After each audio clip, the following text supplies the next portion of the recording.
We did it. We did it yet again. Yep. See how long we can keep that bit going. Welcome to Adam and Kate Plus Hate. I am, as always, Kate. I am Adam, despite people not wanting me to be. Despite the protestations. Yeah. Let's get esoteric in Welcome the to first 10 another week. seconds. Yeah, no. You doing good? What You doing all even right? is time? It's like a flat circle. And, I was listening to Rogan for like the last 3 years, and he really explained how time works. The Mm. look on your face says it all. Well, he started to, and then he coughed a lot and asked me if I ever did DMT. That's a hack bit. It's better than You most doing of all the right though? jokes. Yeah, I'm doing good. That hack bit was better than most of the bits that we're hearing out of that area. So you know what? You already got to level up on like some of the local open micers here. So not a bad start for a Monday. I'm not doing comedy. I'm doing Thank good. you, thank you. How about you? I, I'm alright. Enjoying the long holiday weekend. My partner is finally back from being overseas on vacation, so it was wonderful to catch up with them. It's kind of funny. They went immediately into a conference when they got back for work. It was right here in town, but like it just meant that there was just like zero time to really catch up or see each other when they got back. Um, so, but yeah, that was good. Other than that, went to a show on Friday night, but we'll get into that later.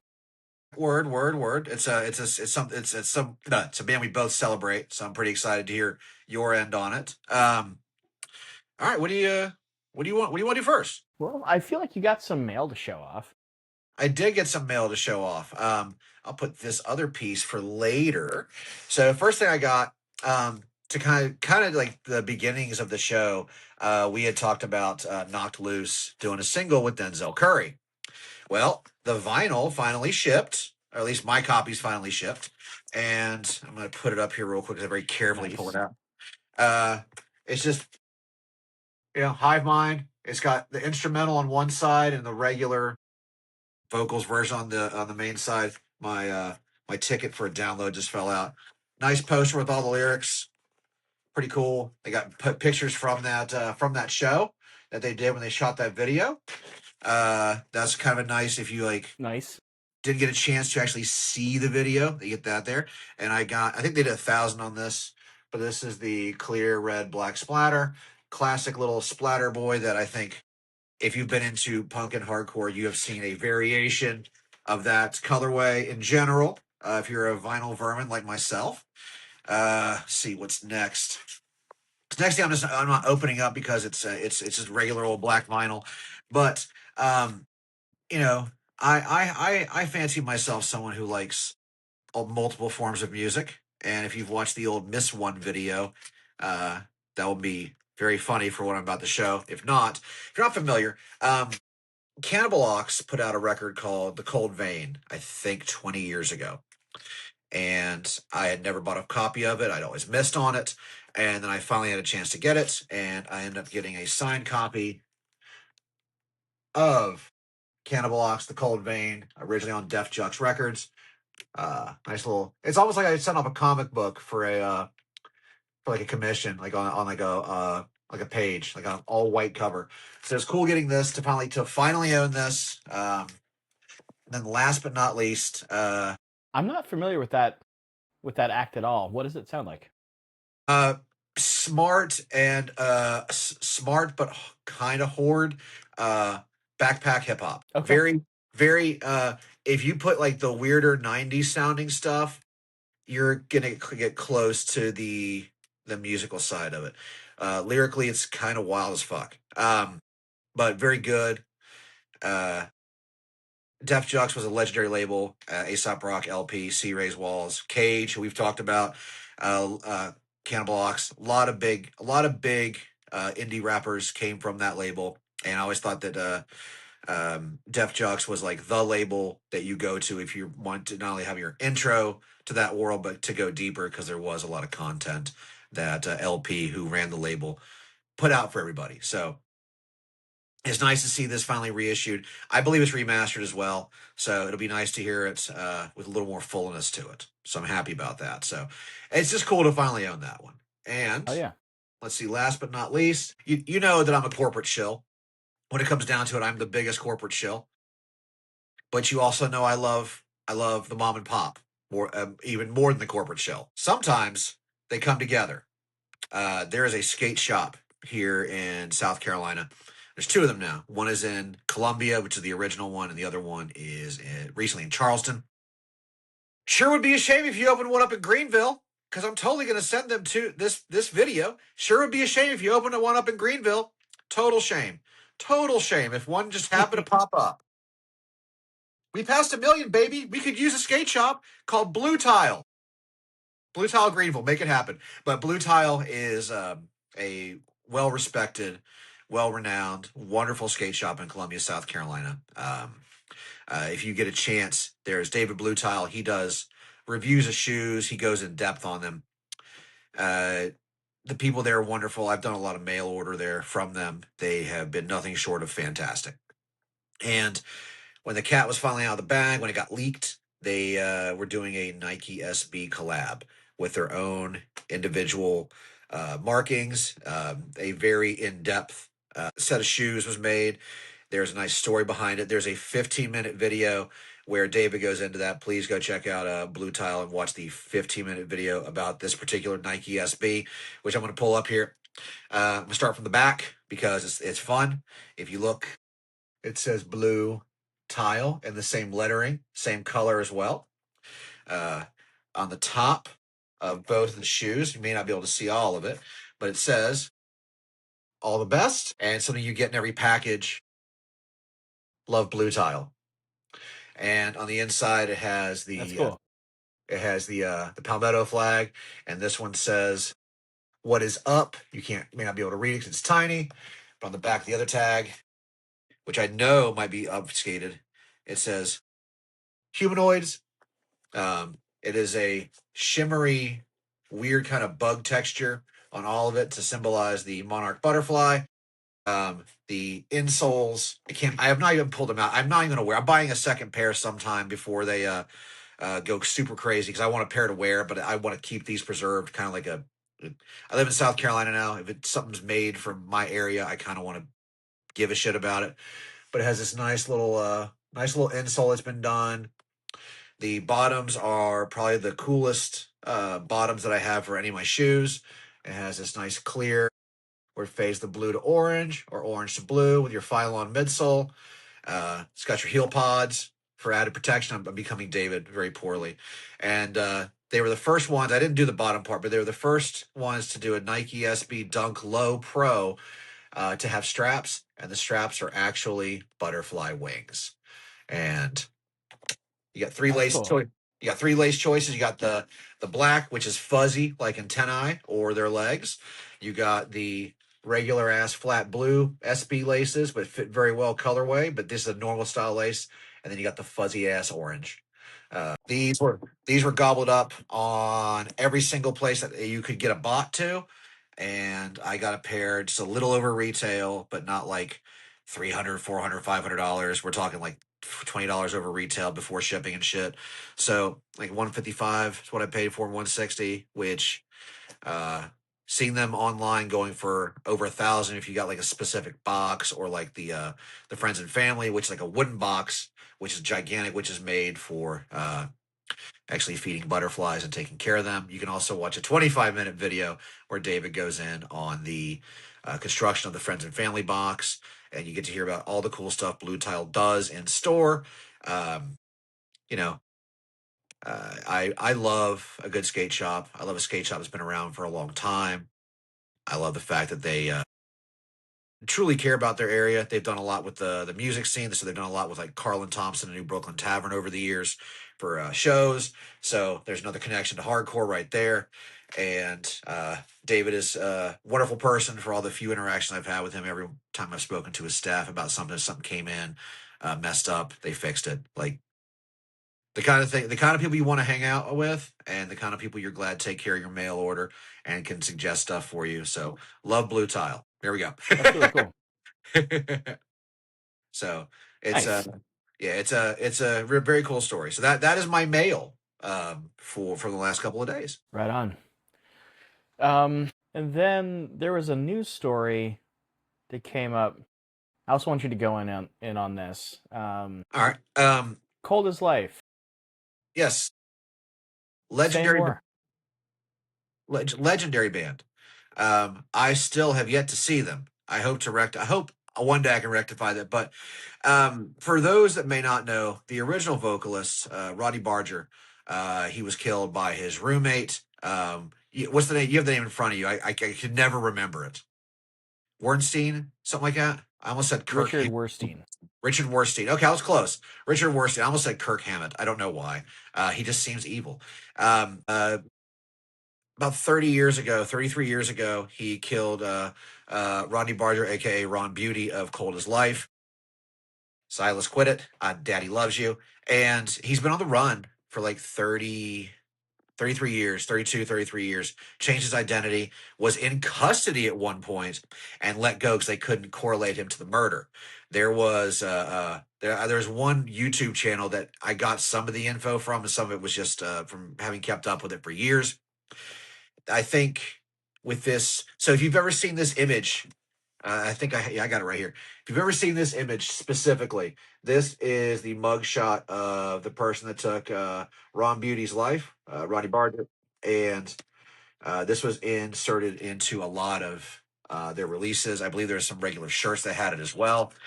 Uh, Now that he is officially, his killer's officially been caught, I think that now his family, his daughter is like 30 something, 32, 33, something like that.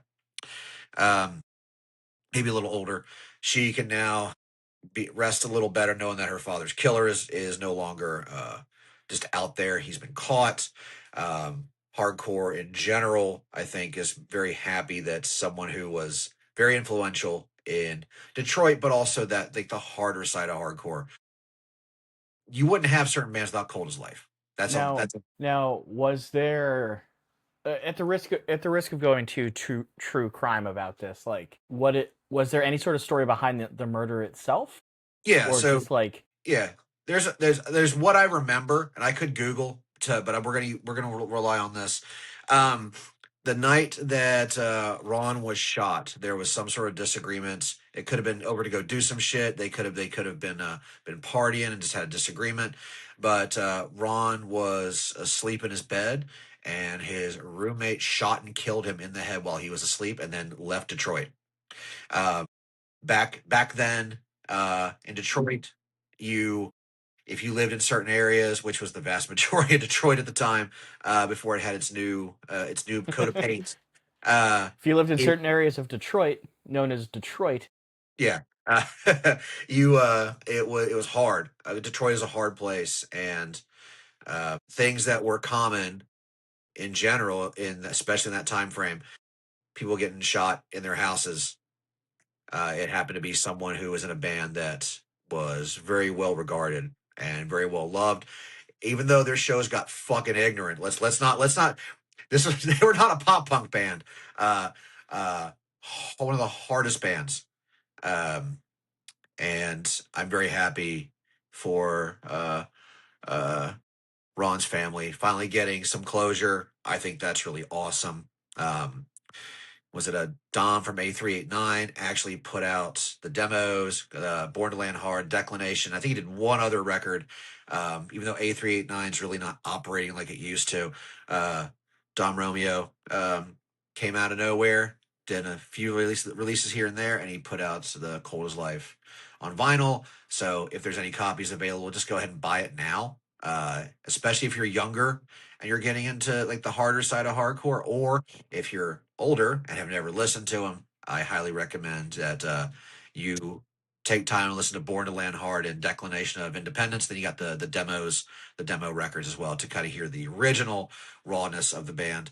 Not to mention, Jeff Gunnels, who was doing vocals and I want to say guitar as well, went away for 10 years as well. So from like 2012 to 2022, he was in prison. There's been other members that have been in and out of legal problems, but they are a storied band, and I hope now that uh, Ron's killer has been caught, I hope this will also bring back the interest into the documentary that was being made and just it stopped at some point. I don't know if it was money. I don't know what happened, but hopefully this will reinvigorate the documentarians to make that Cold as Life documentary finally happen. I think it was called A Detroit Story, Cold as Life.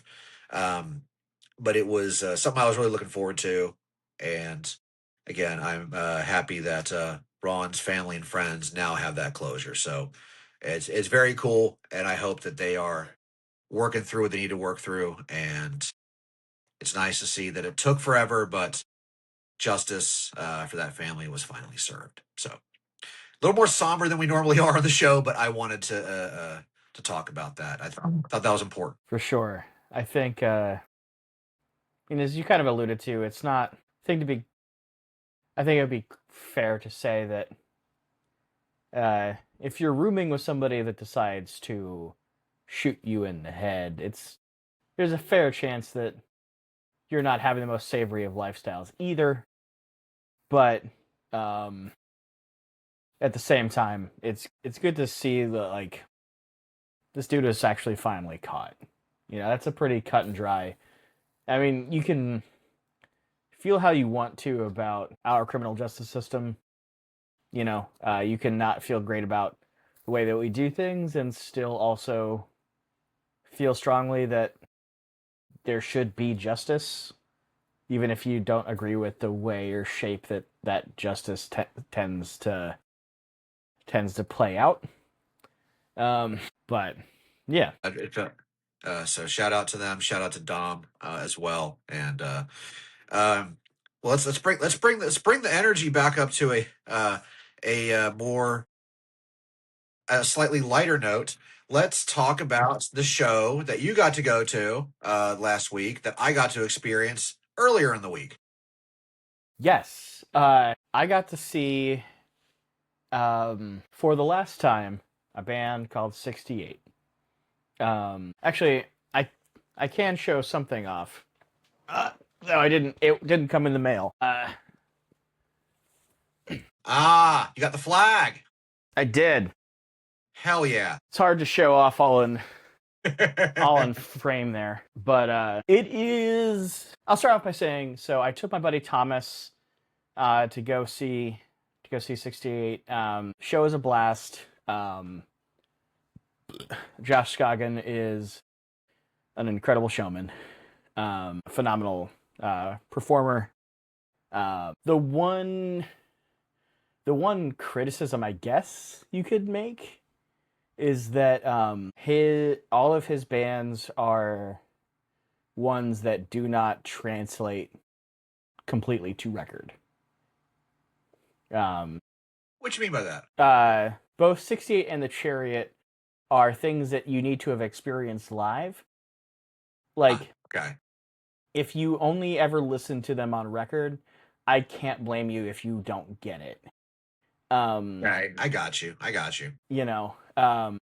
had friends in the past who'd be like, I don't know about this band, The Chariot, and then they saw them live and they're like, it clicks. And a buddy of mine, I kept trying to sell him on 68, and I was like, man, this new record's really good.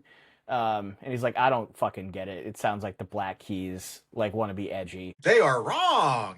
And this is someone like whose like opinion on music I otherwise respect, but like he hasn't seen them live, and I can't. The more I thought about it, I'm like, you have to experience it live, and then it clicks, and then it makes sense. Over the years, I didn't get to see. It's kind of wild to think that the 68 has now existed for longer than The Chariot did. No Like way. not, yeah. The Chariot was only around for a decade, 2003 to 2013. 13 years for 68 or 12 years, something like that. 12 or 13, yeah, something like that. And so, you know, not that much longer in the grand scheme of things. They did put out more records though than the Chariot did, which is weird to think. Yeah. They got the new uh, one, Yes and the Viper one, and one other. yeah, they Here's have one. They have like one more full length than the Chariot does, something here's like where we that. get here's where we're doing actual immediate research to make sure that like my brain isn't fucking broken.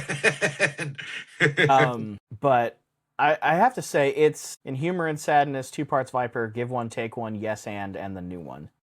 So 5 total, whereas the Chariot had Everything Is Alive, um, Fiance, Wars, Long Live, and One Wing. So the same amount of records. Well, either way, we have a deluge of Scoggins material for. You know what? I'll say this: the music he's been associated with. If you like aggressive or guitar music, one of his bands is going to do it for you. Yeah. Um, he also put out a country record. I just learned something new every day. He had a singer songwriter project under the name A Rose by Any Other Name. Um, Good name. Good name. yeah. But the show was fucking sick. It was really fucking cool. Like, you know, I'm sure they did something similar when you saw them, but like uh, they had the one dude doing like putting up live visualizations up behind them, and that was being controlled live along with samples, and they had an intermission, uh, which The was fun. theremin. Yep, the theremin. Um, they ended the show by Josh dismantling Nico's drum set and Yep, taking it same. off stage. That's Um, at so one fun. point, tossed like some piece of equipment from on stage, like to what's his name off stage, and like managed to get it over. There's like a beam, a support beam, and like a little gap between the support beam and the ceiling. Managed to get it like through there, Thread the needle. That's awesome. which was ridiculous. My my friend Thomas loved it. And then I had grabbed some merch early in the night, but I was like, I'm gonna kick myself if I don't grab a flag. Like, I'm never gonna see them again. Um, and all things considered, I didn't get a chance to see them as many times as I probably would have wanted. While they were around. It's just kind of the way things go. Life happens and gets in the way, and then and part of that was on me that like 68 didn't grab me the same way that the Chariot did. Um, which is what it is. Up until these last few like this latest one and the one before it, like really were like, oh shit. And then I've been going backwards and enjoying the material a lot more. But so I decided to stick around, and I cannot in any way, shape, or form blame Josh. Like, he does not stick around and like hang out or talk to people after the show. He just sort of disappears backstage, which I had zero expectation that I was gonna get to say hi. But by the time I had gotten through the merch line, he was on stage, like he was breaking stuff down, and I was able to go over and say what's up. Back in the Chariot days, like I had seen them enough in enough odd places that like we would occasionally hang out after a show, like go and grab dinner afterwards. So like, but I hadn't seen him in like 10 years, and he immediately remembered me, and I was able to be like, "Hey man, you were super kind to a much younger version of me, even though I was a Punisher, and I thank you for that." um, So that was cool. I said, I let him know that I hope he keeps, kind of selfishly, I was like, I hope you keep making music, but he was like, I have ideas, but no idea what I'm gonna do with them, and I haven't had a chance to like really stop in a long time. And like, mostly what I hope is that he does whatever the hell he wants. After this, I mean, the man is married with like I think 2 kids now. So he's he's toured nonstop for most of my adult life, in with one band or another. So he certainly earned plenty of time off. But I hope his next musical project, and I mean this with all sincerity, I don't want anyone to be weird about it. I hope he does a ethereal esque post rock band, but is specifically being done for movie soundtracks that he wants to do the movie soundtracks for. Maybe a that would be video cool. game. Being very niche, but I mean, it's. I could see him doing it. Yeah, He teams up with Hideo Kojima. They do metal. They do the Death Stranding 5 or whatever. I could see that happening. yeah, that'd be cool. Um, he's a singular talent, and it's I don't think I can really overstate the impact that that dude and his music has had on my life. I certainly would not be the same version of me today without them. So shout out to him and David and John Kindler, aka Wolf, from back in the Chariot days, um, for being very kind to a teenage version of me, and for the art that you made. Long live, Long live. long live. When did Josh and Nico switch places? No. Okay, like the one thing was that I did not film it. I kind of regret it now, but I think we talked about on the show. I know I've told you for sure. As I point my fingers aggressively towards the camera, my bad. 68 Greenville, along with like Zayo, are they love both those bands love playing Greenville, which is wild. You wouldn't think that little a slightly big town in South Carolina getting the love from like two very big bands, one of which brought us to this show. Another one being someone a very big influence on you, who I got into on and off throughout the career. But they like the New Year's Eve shows were a legendary thing for the first time at that show at Radio the 12th. Josh went on drums, Nico went on guitar. They fucked around for a minute and a half, and it was one of the funniest. And you could tell they genuinely were enjoying what they were doing.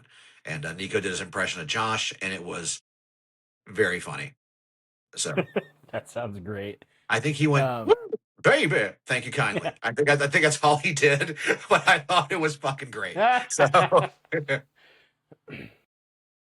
and Josh is the reason why I say thank you kindly in response to a lot of things. So uh, you telling me about all the stuff he's done, like seeing them a bunch. Wes taking me to see them with Candy and Every Time I Die for the last Every Time I Die show, outside of I think Shitmas or Tidmas or Tid the Season, whatever you want to call it. Uh, that was a show that really got me into them. So that was long live. long live. Yeah, I'm gonna. Yeah, I don't want to get too emotional about it, but it man, it's wild to think like I've been seeing that dude perform music for 21. About the same. About the same. First time I saw the Chariot was in 2005. Did you never see Norma Jean? No, Oh not with no shit. Josh. Ah, okay. See, I Because I mean, Josh quit Norma Jean very shortly after they became Norma Jean and before Bless the Martyr came out. that's right. That's right. Out of He nowhere. famously quit Norma Jean on stage at Furnace Fest. I think we talked about this on a previous episode. Yeah, I think we Like, did. which Or at was least also news to the band, is if I'm remembering correctly. And the record came out like a month or two later, and then they had a touring vocalist named Brad, I want to say, who like was infamously terrible at it. Is that the dude on the Hellfest DVD? I believe so, yeah. He had like a terrible voice, but like was sort of like tried to compensate for it by being crazy on stage, but like sounded sort of like someone swinging around a bag full of cats. And I know cats. Now you're talking my language. Yeah, like poor lung capacity, very high squeaky. Yeah, I did get to see Ludacris as well to kind of to date me a little bit. One time in Charlotte, I bought a patch. I think I still have it. If I find it, I will send it to you. Uh, Oh, that'd be cool. it just says it was a little black patch about yay big, and it said LUTI-KRISS, maybe with one S, and it was yellow and red ink was the screen printing for it. So That's cool. if I have it, It was really funny at the show. This dude, like, sat down next to my buddy and I, and was like, "So, 68, like, talk to me. How you feel about him?" I was like, "Well, I've been a fan since the first 7-inch." She's like, "Oh, what's that called?" I'm like, "It's called Midnight." It was a self-release at first, and then like Top Shelf, I want to say, re-released it. He's like, I don't even know that." It's like, I like the 2 Parts Viper record. I was like, right on, man. Like, but Norma Jean though, it's like, yeah, I mean, he was on the one record. Well, there was also Ludacris, and he's like, who? The rapper? I was like, no. Before, it was a little funny. This dude, I didn't want to like try and necessarily flex on him, but maybe I kind of did because I didn't particularly like the guy's energy. I get And you. I was like, "Oh, you've asked about one of my special interests." Like, Let me pull out my Charlie board real quick, and we're gonna do the strings real quick. To be totally fine. So before Norma Jean was called Norma Jean, they were called Ludacris, but it was spelled real stupid. Now they put out an EP called the 5 EP, and they put out a full length on Solid State called Throwing Myself. Now the EP featured a synth player for some goddamn reason, which they dropped quickly. Then they put out that Ludacris EP, which sounded somewhere between Botch and Korn. And then they, fearing reprisal from the rapper Ludacris for no good reason, changed their name to Norma Jean, put out Bless the Martyr and Kiss the I think the name change because it caught people by surprise. If internet was not as big back then, but I would not be surprised if Ludacris the rapper heard, oh, there's a band, record label people, you should do your thing. Um, I don't know how it actually went down, but in my mind, I feel like Ludacris was, on his phone, calling like the bat phone, but calling the record label phone like, this will not stand. He said it just like that. Luda, and he got it. He got to force the name change, and I think they were just trying to avoid any associations with like a rapper that was synonymous with like the dirty South rap scene, which and they happen isn't ideal for a band that was on the very Christian like tooth and nail Solid State and lived in the same town from the same town. Also, Luty Chris, bad name. If it had been like like where it's actually it's a alliteration that it's a not an alliteration. It's in a I forget the English word. I have a degree and I can't even fucking remember, but it's where it's like the to like a little homage to like a mixture of Luddite and then something else, and I think that would have been that's probably not what it was. Luddite and like Chris Knives. So there you go. Let's dissect shit we don't know about. Yeah, Chris Knives. Tooth of Shai Halud. There we go. You want to start a band called Sandworm? Anyhow. It'll be grindcore. Zombie apocalypse. Anyways. Decent project. Well above average. Yeah. next time I'm in Connecticut, I'll need to pick up like my collection of 7 inches because I have. I'm sure it'll be worth something someday. Like, because as soon as that first 7 inch went on sale, like I pre-ordered it way back when. So like I have a first pressing of the very first 68 release. Yeah. I just have the Pure Noise record, and I have purchased the other one. I, d- I looked at it 5 times today to remember it, and I still can't remember the damn title. What, Two Parts Viper or In Humor and Sadness? No, the newest one, the new LP. I haven't Oh, got the other record yet. They Are Survived. Okay, it survived. Okay. So I was like, it sounds like a Touche record, but okay, all right, that's what it is. Yeah, Sick. Touche is survived by. Yep, they're very similar, and when you're old, Mm-hmm. you forget things. It's okay. That's Jeremy right. interviewed Josh on his podcast. Worth a listen. Okay. How long ago? Like about a year or two ago? Something like that, yeah. Okay. I haven't been back to his podcast in a minute. I'm behind on a couple things, but He uh, has to be interviewing somebody who's like who I know and care about for me to want to listen to it. Like I don't I'm some people love just listening to interview shows for like the love of the game. But like same with Marin, like if he's not talking to anybody that I know, I don't care. yeah, I like I if it's a podcast I like. As we divert a little bit from the regular show, we're talking about podcasts on a podcast. Still better than Rogan. Is this an episode of I Love Podcasts? Again, no matter whatever jokes we do, we're still better than Rogan. He can fight me in the ring. I'll take his peptides. It, if it's a singular episode of someone just talking, there are times I used to love listening to that, just hearing that voice. Not even for like confirmation bias or anything, just to be like, oh, I've never heard of that. Oh, this is, and I think certain people like Marin specifically, because you brought that one up, is, and even Pat Kinlan when he was doing Self Obsessed, like hearing them talk about some of their more mundane aspects of life and how they would extrapolate a deeper, not deeper, but like more information about how they view things or how they deal with things from that one little mundane thing. They can pick apart things. That's one thing I do like about a lot of podcasts. But once you hit 3 hours, go fuck yourself. I don't need that shit. Weird. Oh, I was incorrect, by the way.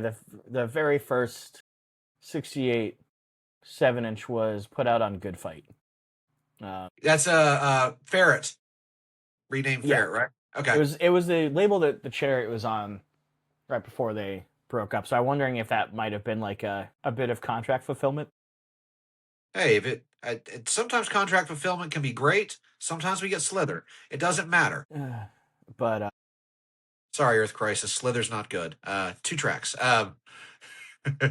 no, it's that record is actively bad. Two tracks for me. What did Hans call it? PlayStation 2 loading screen music? Yeah, I think that was it.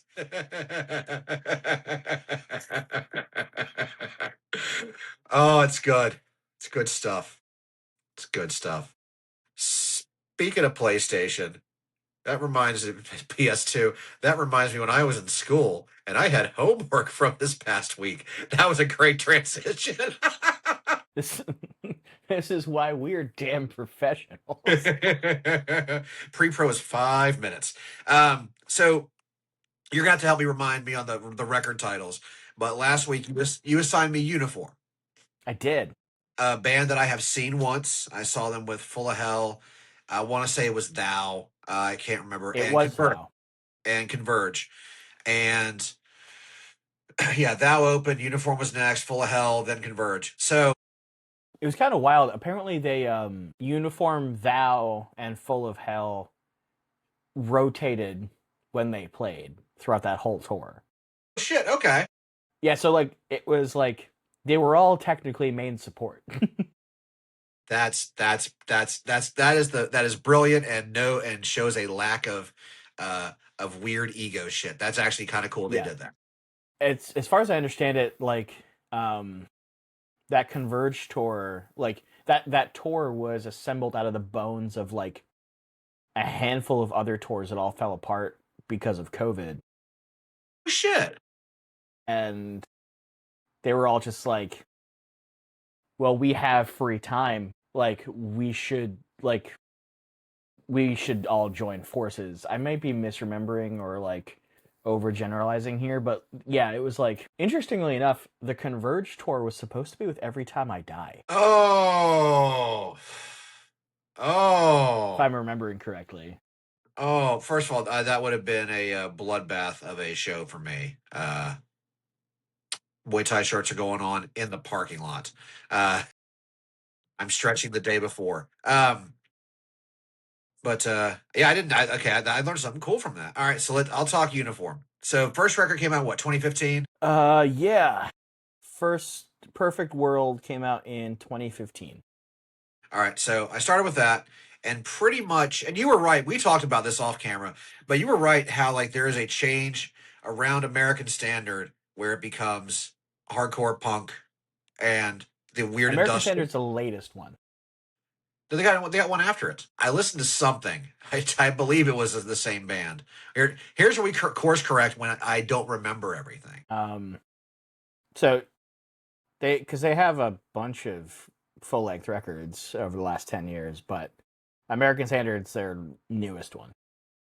Okay, what would they release an EP after that? They put out Our Blood, and then there was Ghost House. I'm genuinely having trouble remembering right now. Um, so it might have been the record before American Standard where it changed. Um, but those first two, we'll say two and a half, for good measure. Um, bleep bloop computer music, and it gave me a reason to want to have a step family member to hate them. That's what those first couple records did. And then they started making the more, I guess like you could say like maybe the way Harm's Way evolved into what they did, um, industrial metalcore, but more they had way more of a focus on the industrial, more focus on the less hardcore punk metalcore elements, but more focus on the industrial. Um, Three things about this band. One, you really got to be in a mood for this stuff. This is dense wall of sound music. Two, uh, you got to have patience. The average song length is like 6.5 minutes, 7 minutes. And three, if you're not ready to be beaten over the head, sometimes with like lyrical concepts or just the some of the more droning elements of it, you're gonna be bummed. But Yeah. this was we talk about stuff we give back and forth. This is probably the most challenging thing you've asked me to listen to. You asked me to listen to.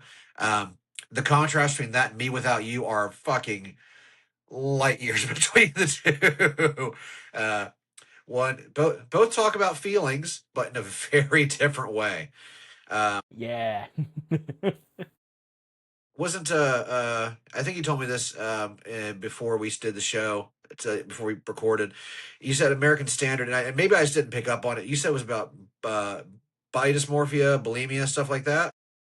Yeah. It's the lead singer wrestling through his lifelong eating disorder. Yeah, that was It's called oppressive. American Standard because American Standard is a very common brand of toilet. That was a rough listen. The first record in 2015 in American Standard, probably the roughest listens, but for different reasons for me. Yeah. Um, I American Standard is not typically the record that I'm going to if I'm gonna just put them on. It's like that first song is originally I think the entire record was supposed to be just like one track, and then they're like, we gotta break this up a little bit. And the first song is like fully 20 minutes long. Yeah, that's like I like the Mars Volta. I've seen them play twice. I've seen them take a 7 minute song, turn it 20 minutes. The acrobatics in that band are different from the fucking sledgehammer that Uniform is hitting you over the head with. Yeah.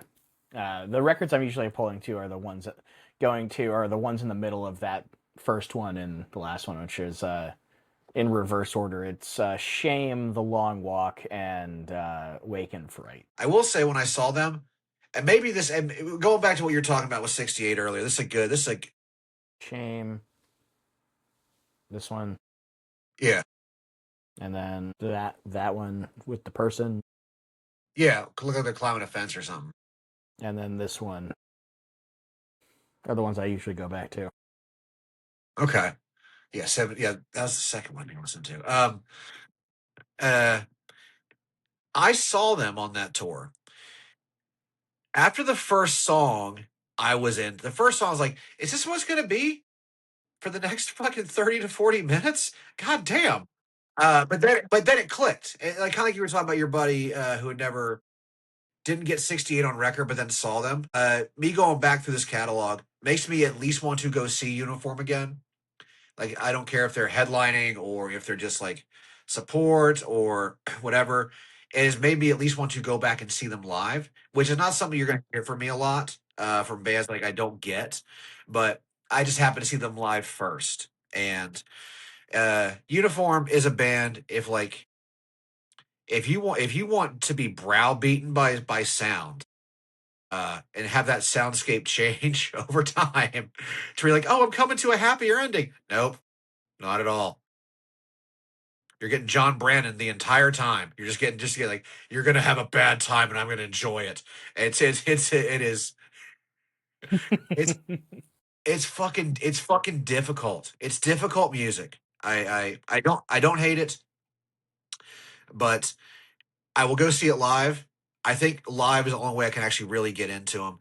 On record, the music itself is not the issue. It is the length of the songs. I don't have the patience for it. I just genuinely don't. But um musically it's very good. It does scratch a very specific couple of itches that I have. And live, I would be like, all right, let's get. Oh, they're opening for Kraftwerk, even better. Let's take mushrooms. And then I would be like, this is like the perfect. Okay, MFDM support, fantastic. Let's take acid with the mushrooms. I feel like they could be put on a bill with not hardcore bands and thrive. So, so like, okay, so Uniform to you is what Hyde is to me. Mm. So, like, you've heard them before, correct? Mm, have I? No. Okay, I'll send that to you for a separate thing. And your buddy's band that you sent me, I did not get a chance to listen to because when I wasn't listening to Uniform, I went back into my weird obsession with the banner. So I went right. I don't Fair. know. I decided to dive back into the banner for like a just a bit of a tonal switch, and I went back between them and the Uniform. But I will listen to that this week.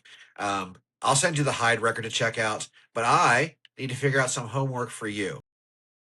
And originally, I wanted to go down the Arsis path because of similar themes between Starve for the Devil and American Standard. But I was thinking about like what's something that like I know we've talked about. You said wasn't in your wheelhouse, and I am going to assign you Pulling Teeth out of Baltimore. Okay. Do you have any familiarity with them? But yeah, they were were they Baltimore's answer to American Nightmare? No, no. I'd say they would be closer to Baltimore's answer to Integrity with snotty punk vocals and like Okay. really vicious lyrics, socio-political and sometimes just hardcore, like hardcore typical lyric content. But I was at their final show. That was the second A389 Fest that I went to. I'd seen Pulling Teeth a couple of times. A band that I don't think gets celebrated very much. And if you like Left for Dead, you like some snotty punk vocals, you like Integrity, you put that together, you pretty much have Pulling Teeth. Great live band, exciting, and They only had was Vicious Skin, which is like a 15-minute listen. You got Martyr and Immortal, which is like a 20-minute listen. You got Paradise Illusions, Paranoid Illusions. I can never say it right. It's a concept 5 song. It's long. It Okay. You don't have to listen to that one if you don't want to, but it's a concept record. It's about politics. And then Funerary, which was their final record. They had a bunch of splits. They did a Witches Sabbath series of cover songs on 45s that I had, but I lost or sold. I don't know. But you don't have to listen to Paranoid Delusions, Paradise Illusions. But Vicious Skin, Martyr Immortal, and Funerary would be where I would go to. Martyr Immortal is probably the record for them. And then they got tracks off of all the other ones, but they got a good remastered version on Spotify for it. So it's a very cool band. So I'm interested to hear what you have to say about Pulling Teeth. Yeah, I'm looking forward to it. See how many bands you can get. You can assign me there. Just like it's like Integrity, but Oh, the deep dive episodes are coming, folks. We've really got to sit down and figure those out. They're gonna be. If you think that shows are long now, huh? Wait till we fanboy out over like individual bands we love. Wait till the self defense episode. oh god, 10 hours. We're gonna they have so many releases. track We're by only track. saved by the fact that that like Patrick moved to Australia, so they can't put out as much material anymore. Keeping that drug church coming though. That drug church steady flow. Yeah. Right on. I appreciate you listening to just something really challenging. Yes. Uh, Yes. I do have a weird soft spot for like challenging, abrasive music that like a lot of people would find nigh on unlistenable. I got a couple of those too. Uniform is I think Havoc Unit's one of mine. Dark weird shit. Some very specific mood music. But no, I'm glad I listened to it. And I think if I had not seen them first, I would have been like, the whole time. But but because I saw them first and like it made sense seeing them live. By the way, not a very active band on stage. They really don't move. It's kind of scary. Yeah, some people don't move around a lot, and it's like kind of boring and not engaging. Uniform doesn't move around a ton either, except for the singer, and it's just menacing. It's like a KMFDM video when they did all the animation. That's the feeling I get when they're playing. I've got to see them a few times now, and superior live act, but like just terrifying. Maybe someday I'll assign you one of the acts that I saw that opened for them. It's like a one-person noise act called Pharmacon. It's you want challenging.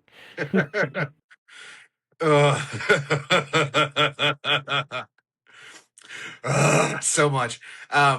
Speaking of challenging, you know what's awesome? Fests. You know what's challenging? Picking the right fest to go with. You know what else is challenging? Being on your feet all day for a fest. Yeah. Yeah. Especially when all those fests have some version of heat involving them, whether it's a furnace, whether it's hell, or what we're going to talk about today, the Endless Fire Fest in Syracuse. What's up? We don't have to do transitions, man. We don't, but God damn it, I need to make sure my hosting skills are up to snuff when if I ever decide to start hosting comedy again. So you said this to me. My immediate reaction was, "Oh, so we're just doing Hellfest Revival everywhere, huh?" Because this is like the original dude behind Hellfest when it was in Syracuse, bringing a festival called Endless Fires to Syracuse, and the lineup that has been announced so far is kind of wild. Yeah. So it used to be called Syracuse Fest, then it became Hellfest because it was hot as hell. And then then 2004 happened, or it didn't happen, whatever, go on Lamb Goats. And then the name got sold. And then last couple of years, it came back. You had Hellfira, then Hellfest, Hellfest West. And then it looks like Keith and Hell is doing Endless Fires.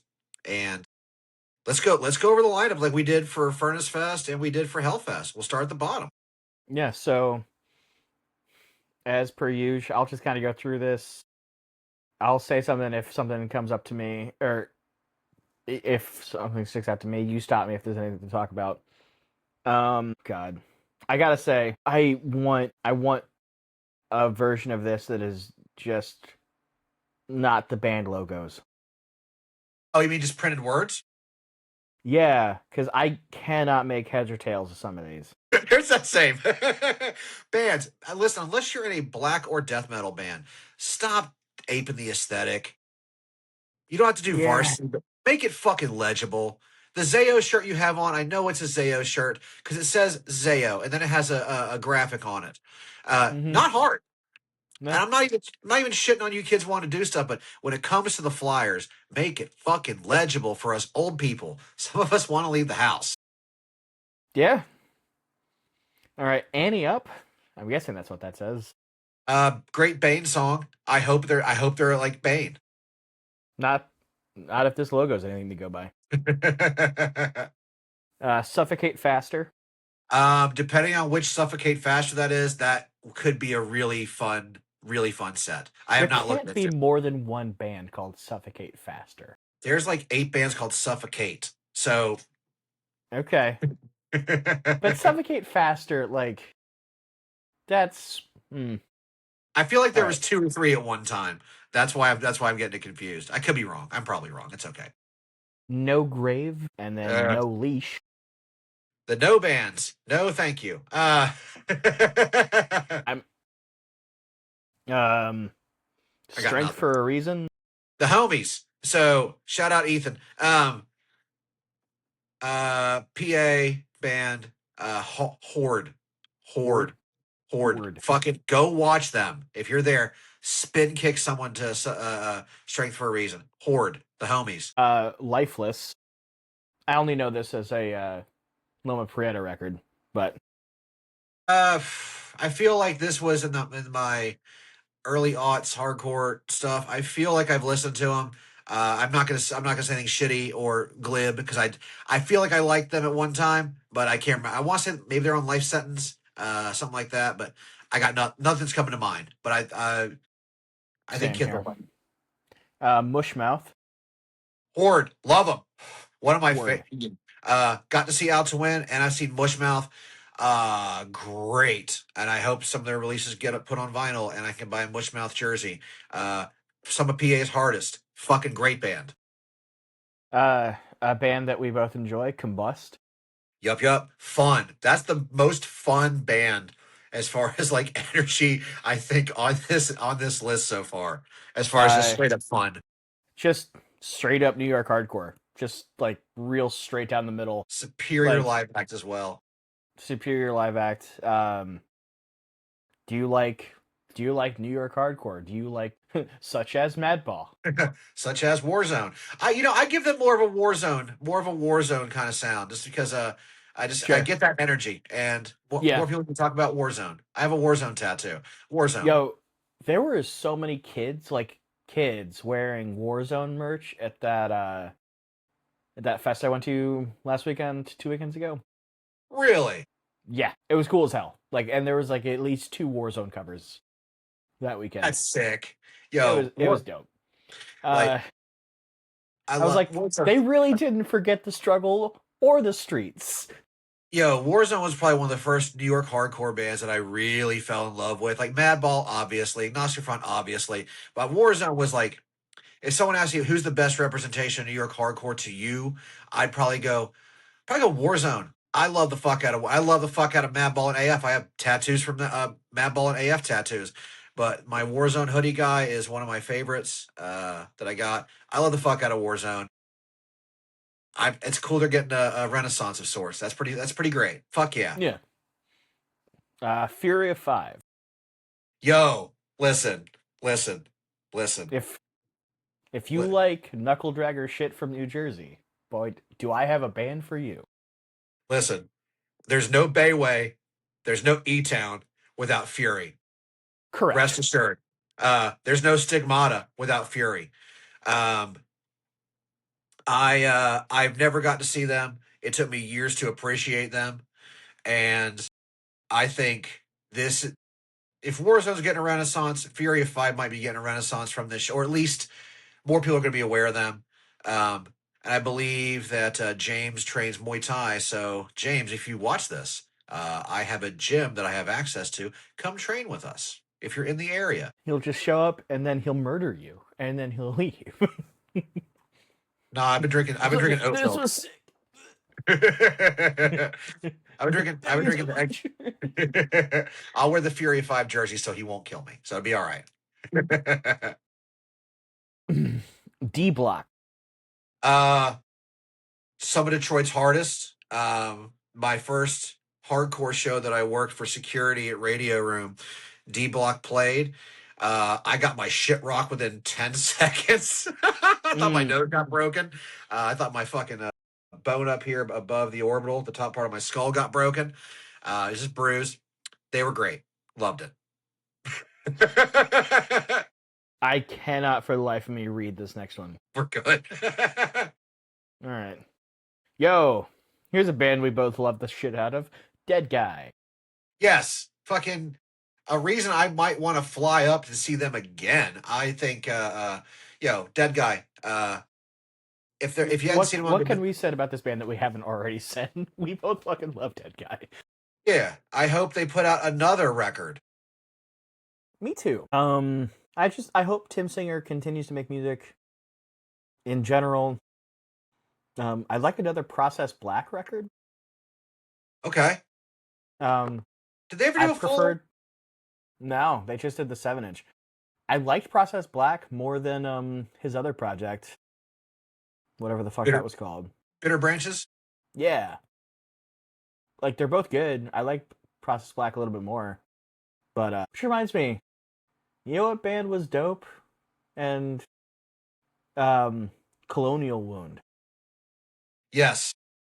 They, I haven't seen Hide Nor Hair of them, so I ended up selling my Colonial Wound collection a while ago. And after I did, I had some regret. And then Dead Guy said they were putting out a new record. I was like, all right, well, regret's fucking gone now. In some ways, I felt like we're doing more interesting stuff than like any of the recent like Tim Singer projects. That was punishing in a really cool way. It was. Still no regrets for selling it. But it scratched an itch that only Dead Guy had one record for, and now they have 2 records for it, and I'm over the moon. So here's another one I cannot read. Like, we're not escaping the accusations again. Do you recognize this one? As I lean in, they can see into my nose. No, it looks like a modified version of Prayer for Cleansing's logo, and I know it's not a Prayer for Cleansing logo. All right, now we're moving on. Beyond Repair. I mean, Throwdown. Is Beyond Repair just Throwdown? It's Throwdown before. I think they're just doing everything before Haymaker. So it's Throwdown that if you saw them in the original Hellfest like I did, then you know what you're getting. You know the records. You're gonna have fun. I still haven't seen Beyond Repair yet, but they're sick. I saw Throwdown once. It was fine. It's one of those like. That was the first time I saw Zayo, actually. No, second time I saw Zayo. Well, when Beyond Repair does go on stage, make sure you get sick, motherfuckers. Just want to make sure it's out there. Wisdom in Chains. PA band that is very loved, very revered. I've only listened to a couple tracks. I've never seen them. I'm glad they're still playing out, and I hope people have a fucking blast to them. Didn't ever really grab me, but like very much loved here in Pennsylvania. Crown of Thorns. Okay. I would love to see Crown of Thorns. I've seen some live video from like the last couple of years, and because they played out a little bit, you know what you're getting. You're getting a good fucking band. Go hard. Yeah. Which was that the Ezek project that I saw with Angel Dust? No, that was something else. All right. Right on. Right on. What the hell happened? I think our internet and the house in general just reset because I looked at the tower and it went Bleep bleep bleep bleep. Oh, it's about to storm here, so and I'm doing the 5G Wi-Fi Ultra Mega Plus. I think I should get the signal booster. It's free. I just haven't done it yet. All right, where were we? I was trying to remember if Crown of Thorns was the EZAC project that I saw, and it was. They were main support for Angel Dust, and they were fucking sick. I couldn't remember if it was Crown of Thorns or the other one. Scarhead. Yeah, I couldn't remember if it was Crown of Thorns or Scarhead. But it was I Crown of thought Thorns. I thought you said they had done a project together, and I was like, I don't think so. But I think I would have heard. No. Okay. So yeah, Crown of Thorns saw them as main support for Angel Dust. 18 Visions. I wonder again. This goes back to the Hellfest conversation that we had. I wonder if they're doing full album playthroughs. Um, they got big at Hellfest 2000 specifically. It was like the year they popped. They got a big reaction I don't somehow. think so, because there's under Lionheart here. It says like exclusive East Coast performance. So if they're already having like little like parentheses underneath some of these, I would imagine that if like 18 Visions was doing a full album playthrough, they would come right out and say so. Yeah, You I know what I can. mean? Boy can hope. But 18 Visions, they've always done great at Hellfest. I think 2000 was the year that like they really popped. They had that 7 inch, and then until the ink runs out, and the rest for 18 Visions, they just grew. So it's nice to see them go back to the place that really helped us East Coasters figure out who they were, and I had a blast. So good. Glad they're on it. Yeah. Body Body bag. body bag. Is it body bag? Pretty sure it's body bag. I'm gonna say deathcore. Okay, I got nothing. probably. Me neither. Hey, do you like your hardcore bands such as Madball? Then maybe I can interest you in Madball. They yeah, Madball. You know if you know you know. Uh, I want to hear the new record. I'm actually curious to hear the new record. The art for the new record reminds me of a mixture of Set It Off and Demonstrate My Style. No, Hold It Down. Hold It Down. It's like the art from like Set It Off and Hold It Down. So I'm really I haven't heard the single yet, but I'm curious to hear the whole record.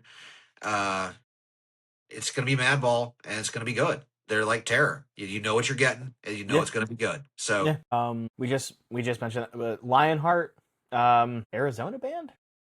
either Arizona or California. Like I get them and Life Ruiner mixed up because there were two iterations. There's California and Canada Life Ruiner, and I think I want to say the same for Lionheart. But I think Lionheart is like good, straightforward, like heavier hardcore band. I think yeah, I feel like they were a bigger band, especially like 1917 records, and I think that was their scene. I think they were like one of like them and like Guns Up and like that whole section of hardcore. I feel Oakland. like yep. Yeah, a band that means a lot to a lot of people. Just never not my jam. Um, Gridiron, a band I've seen numerous times. You're either in you're out on this sound. A lot of people really love this sort of rap hardcore thing. I don't particularly care for it, but Like them and one of the other bands that we're going to talk about probably in a few seconds, I get mixed up, and I think it was just part of that stream of stuff that came out from Triple B and Days that I was like, I don't understand or get or any of this. This is obviously for young people. I'm cool with not being young. yep. Missing Link. Yep, that was right. Yeah, another band that again, Triple B, Days. When those labels were getting bigger and expanding and finally started getting like a big foothold, Missing Link and Gridiron were both bands that like from that kind of hardcore pushed those labels. Like Volcano's another one I could throw in there. I think this both those bands, no shade, no bullshit. They are young people bands. I I I got nothing. I got nothing bad. I got nothing good. I know my lane and I know that like it's not. I don't think if they were playing locally, I go see them. Yeah, same. If yeah, all right. Weekend nachos. Very Fucking love cool to weekend see them playing nachos. again. Very cool to see them. I've only seen them once. Um, I hope they get a gigantic reaction, and I hope this leads to a new record from them, whether it does or not, or some represses. I'd like to see more.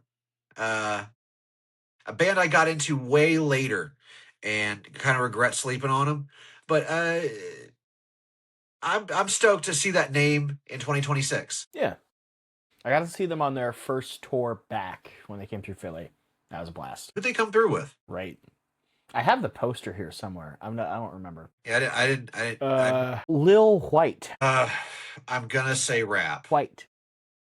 Gonna say rap. I'm gonna Don't know. guess. Yeah, I don't know. E-Town Concrete. Makes perfect sense. I enjoy them. They have tracks, and Some of those lyrics aged like milk. yeah, uh, it is wild to see. And then Anthony got into his trouble with the AI rapper thing.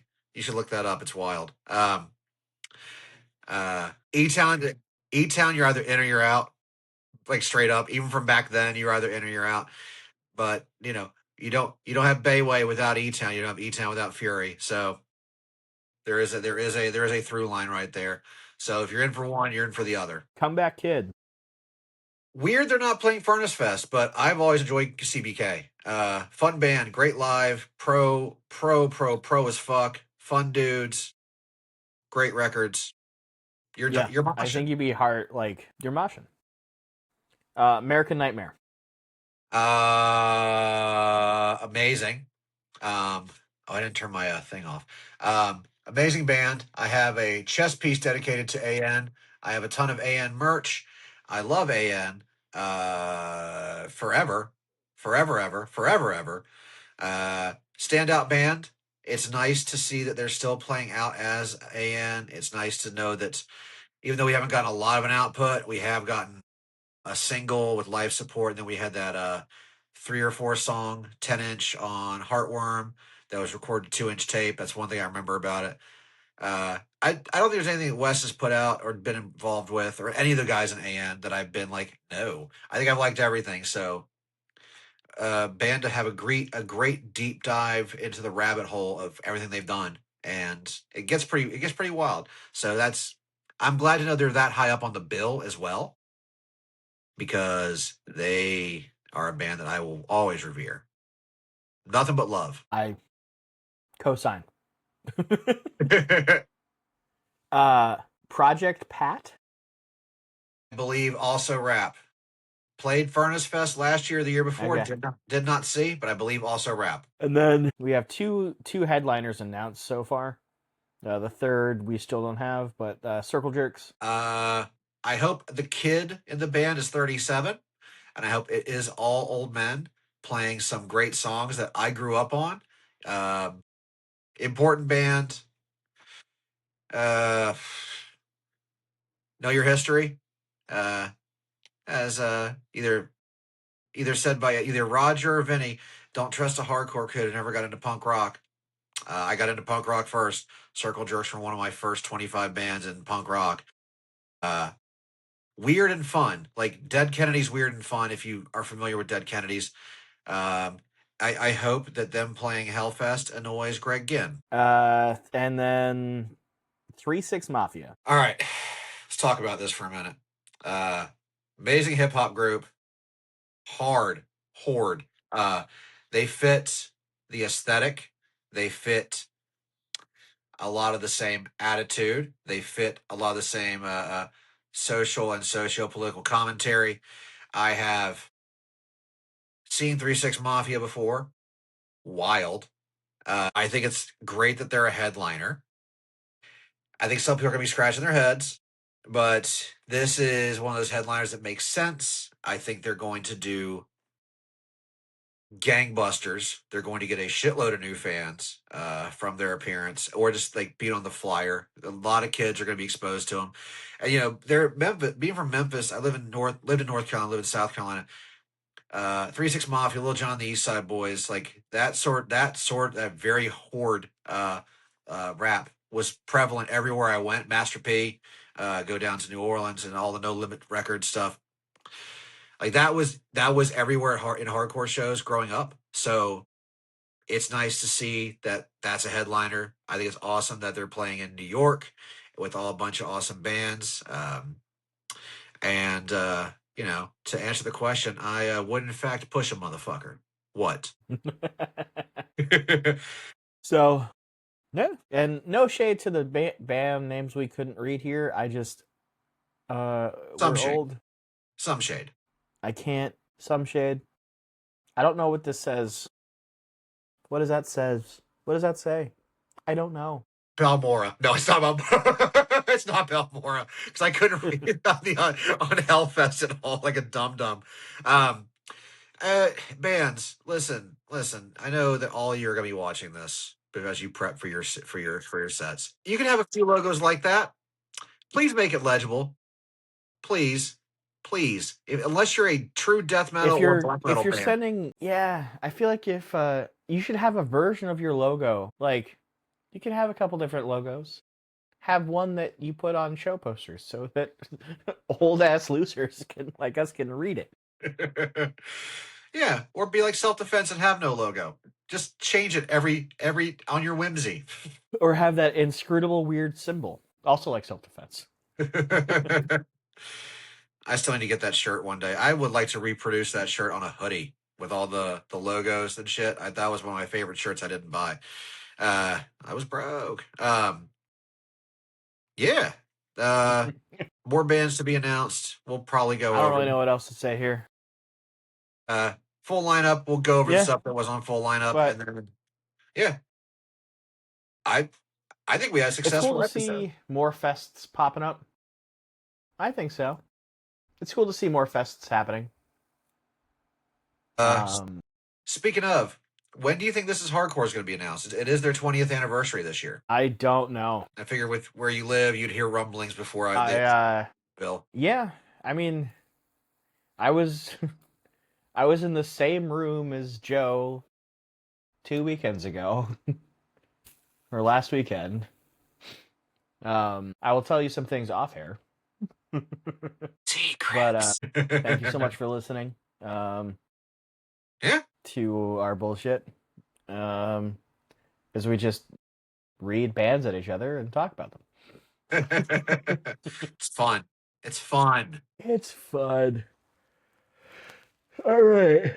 Well, I've been Adam. No, I haven't. I've been Kate. I have still, unfortunately, much to some people's chagrin, I am still Adam. Peace. Peace.